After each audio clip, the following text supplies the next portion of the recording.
Assalamualaikum warahmatullahi wabarakatuh. Perkenalkan, nama saya Gita Anggrani.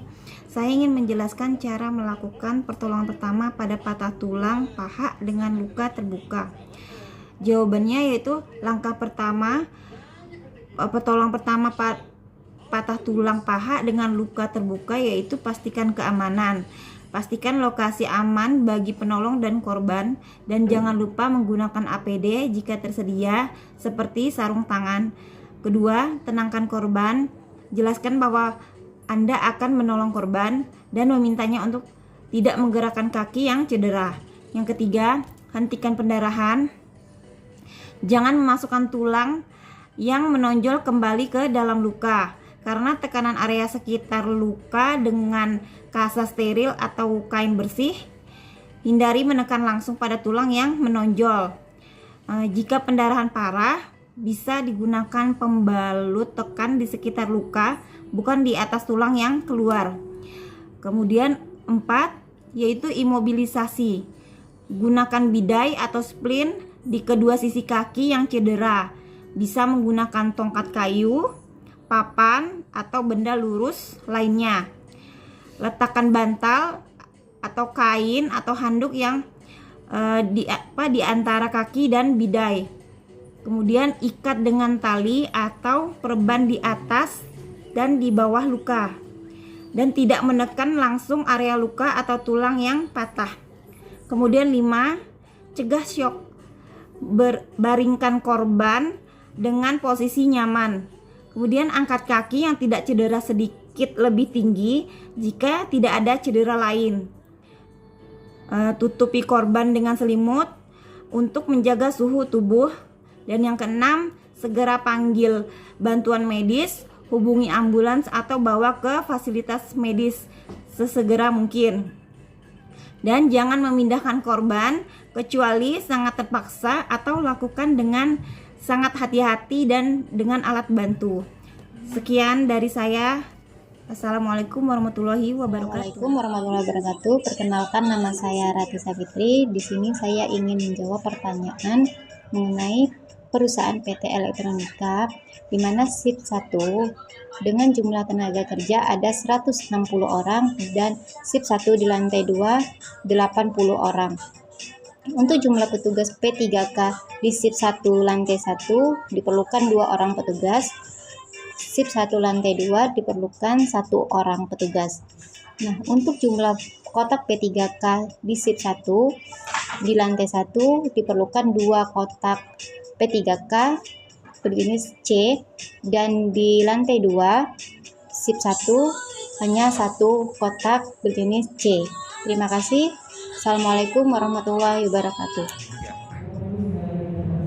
Baik Bu, perkenalkan nama saya Daniel Triandika. Saya mau menjawab pertanyaan perbaikan tadi.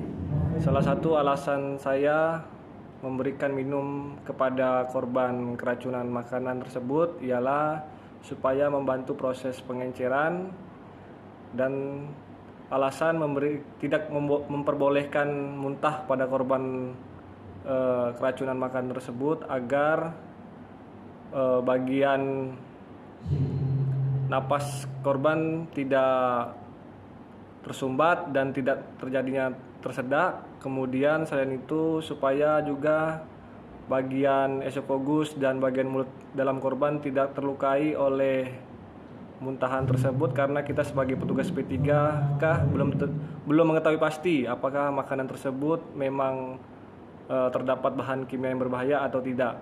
Terima kasih. Selamat malam Ibu, ini saya Alkana. Saya akan menjawab pertanyaan yang Ibu berikan tadi. Pada bagian tubuh mana kompres dilakukan pada korban yang mengeluh kepanasan setelah bekerja non-stop 6 jam sebelum akhirnya korban pingsan? Sebaiknya kompres dilakukan di area bagian tubuh, terutama bagian kepala, leher, ketiak, selangkangan, dan bila perlu kita kompres pakai menggunakan air es di area tersebut. Sampai kapan kompres diberikan? Sampai suhu korban benar-benar turun. Kompres bisa kita lakukan selama 10 sampai 15 menit. Bagaimana posisi korban saat pingsan dan apa yang dilakukan setelah korban sadar? posisi korban pada saat pingsan dia itu telentang, posisi telentang. Dan sebelum kita mengevakuasi korban tersebut, kita pastikan tempat untuk kita evakuasi korban benar-benar aman. Terus kita pindahkan ke tempat yang benar-benar teduh, benar-benar sejuk, terus sirkulasi udara bagus agar suhu panas tidak meningkat. Terus setelah itu, setelah pasien kita evakuasi ke tempat yang lebih sejuk, terus kita bisa juga melakukan baju korban itu dilonggarkan agar sirkulasi udara itu lebih baik. Dan pada saat korban sadar, terus kalau korban itu sadar, kita tanyakan apakah korban tersebut mengalami sakit kepala, mual atau lemas. Terus kalau yang sadar juga kita kasih air minum, air dingin. Terus kalau pasiennya yang masih berbaring, ya kita biarkan pasien itu berbaring, terus tinggikan kaki dari posisi kepala agar darah mengalir ke otak. Dan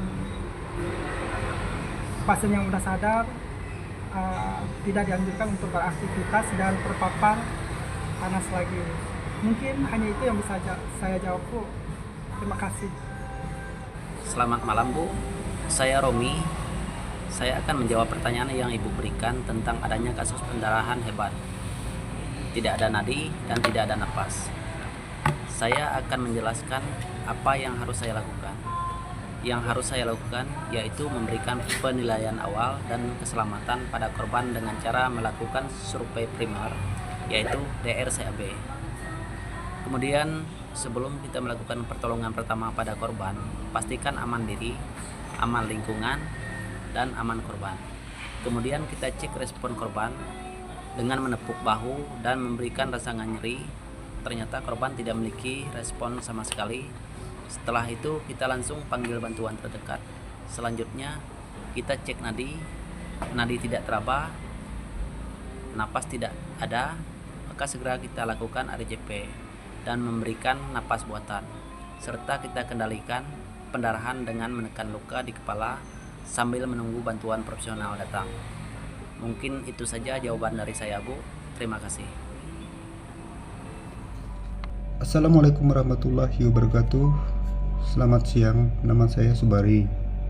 Saya diberikan tugas pertanyaannya seperti berikut.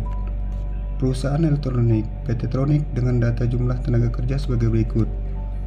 Shift 2 pada lantai 1 120 orang dan lantai 2 sejumlah 60 orang. Berapa jumlah petugas P3K-nya pada shift 2 dan berapa jumlah kotak P3K yang harus dimiliki dan jenisnya?